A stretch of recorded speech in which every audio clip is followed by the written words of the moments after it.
himself. And then out of his character, heaven and earth came forth. This makes him to be a self-existing God. God who is able to exist without another God. God who was not created. God who is self-sustained. This says when he is there, it is a guarantee that he is there. Because the God that he is depends on the God that he is. For without the God that he is, there cannot be the God that he is. The whole God that he is the whole God that he is.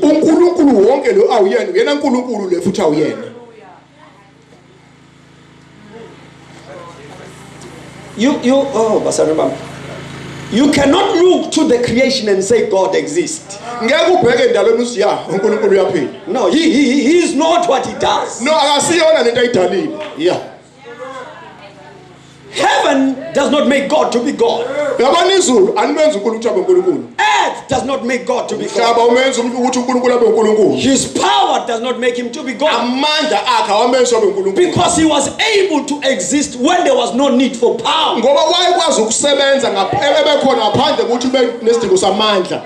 You only need power when you have to fight against power. Now when he created heaven and earth, he had no other force to fight against. He was all by himself. Then out of his character, we see heaven and earth. Power is the second thing. The first thing is his person. You do not know God if you do not know the person. Only knowing his power, deliverance, salvation, prosperity. Let me help you. We call him the provider. Some of you worship him because he's a provider. And when we preach to you, we have called you to the provider. When we preach to you, we have called you to the provider. And it is true, he is the provider. I saw him providing in the wilderness. Manna from heaven. Water from the rock. Surely he is the provider. You mean God? I saw Jesus when there was no food enough for the crowd. He blessed the little that was there, provided for everyone. Surely he is the provider.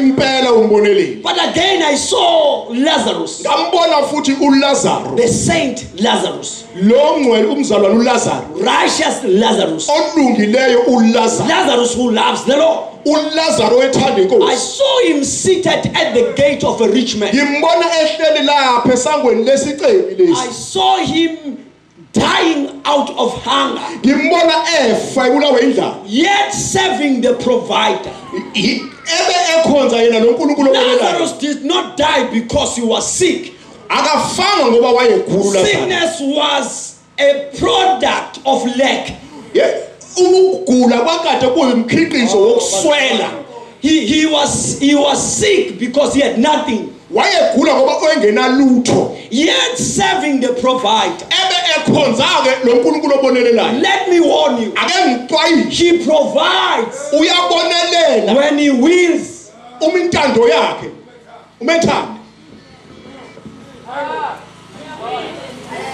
I say he provides when he wills.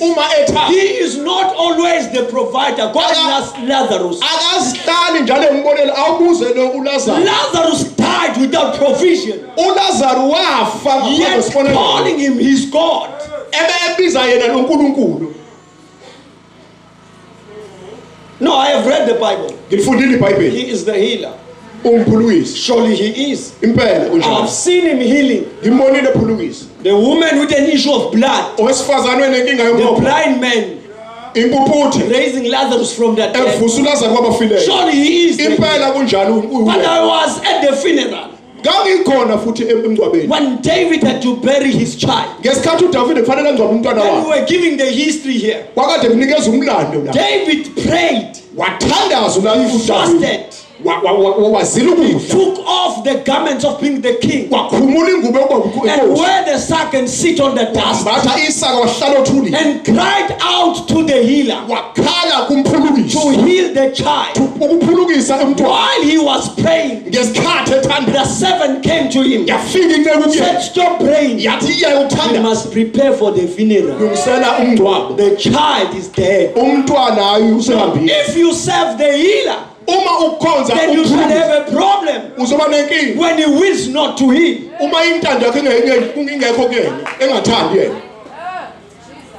Because all that he does is that you and I must know the person before you know his power.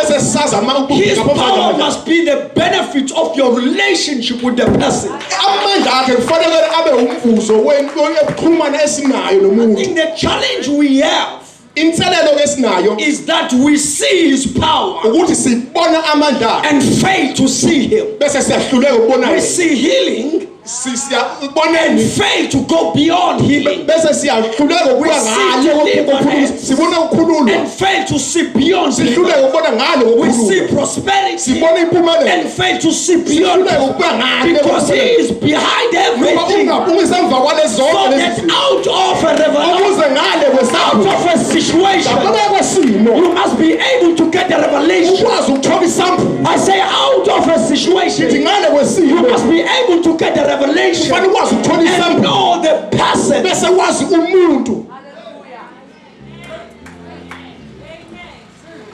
My desire is that we as the church, we must know the person. We must know the person. This is the challenge we have. Now Paul points to this pre-existing God without another God.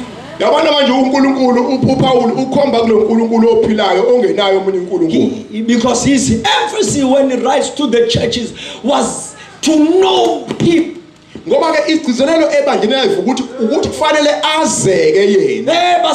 us come to that level where we know him. I heard Job the other day. When there was no child, when there was no flock, when there were no servants, when his body was rotting, when his wife was not there, when her friends were not there, he said in the midst of trouble, I know, not power, not deliverer, not savior, I know my Redeemer. There is a level that you must come into that will cause you to stand against odds of life. A level that comes to know the person. They will ask you, how are you still standing? Because when we look around, some people failed here. Some people left that God. I did not come to his power. I came to him. I did not come to prosperity. I came to him. I was not looking for a blessing. I came looking for him. I was not looking for a house. I came looking for him. I was not looking for a car. I was walk barefooted just to find him.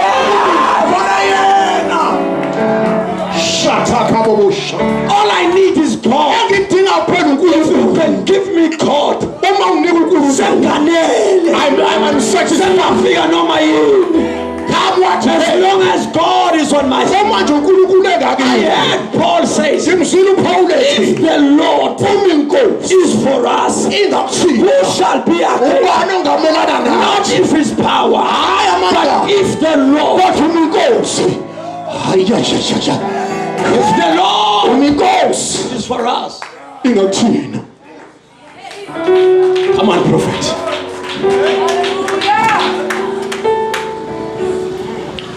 Bazalwane, let us know the person.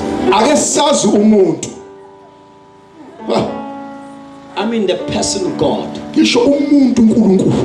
And serve the person. So that we don't get disappointed when it doesn't perform.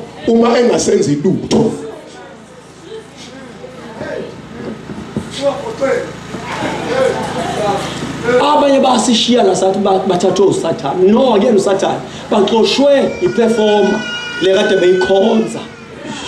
They came serving the performing God. And this performer decided not to perform. And they left this God. They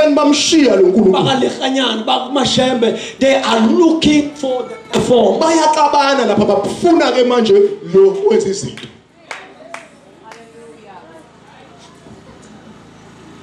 Now, when John looked to this pre-existing God, he also writes, he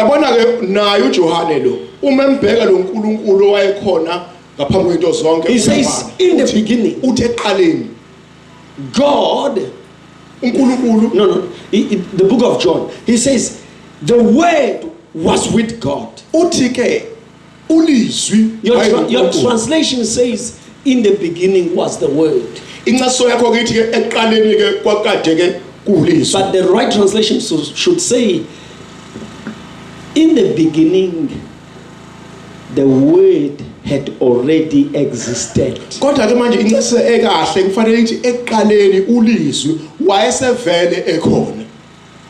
He did not come into the beginning, but the beginning came out of him.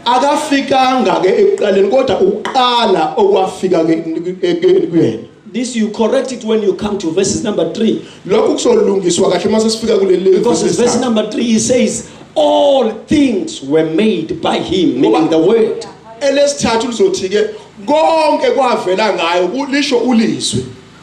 The word has been the source for things to become.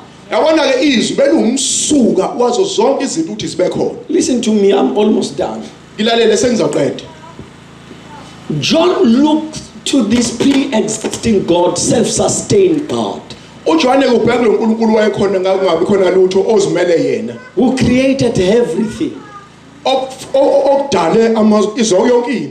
Calls him the Word. He says, in the beginning was the Word. Just leave it, just please. In the beginning was the Word.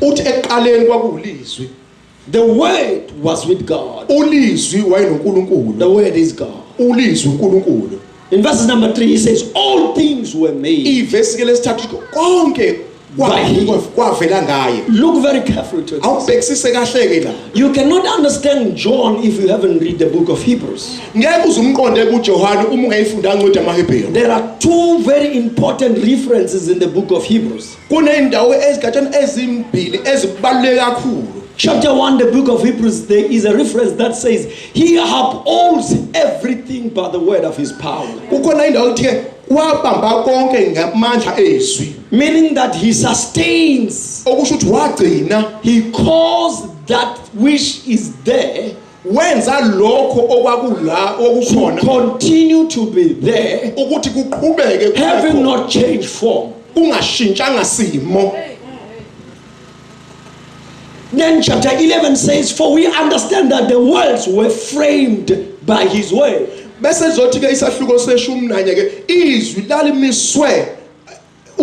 world was framed by his word. So see the word sustaining that which has been created. And again see the word bese ke futhi ubona izwi giving shape to that which has been created. Linikeza ke indlela yokuma kulokho kwakade kudaliwe. No, this is very deep. Two things I see here. One is that the word sustains. And again is that this word frames. It gives shape. This literally says.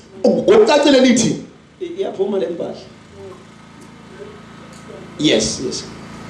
Now this literally says when you see this shape did not come out from the ability of this tree, but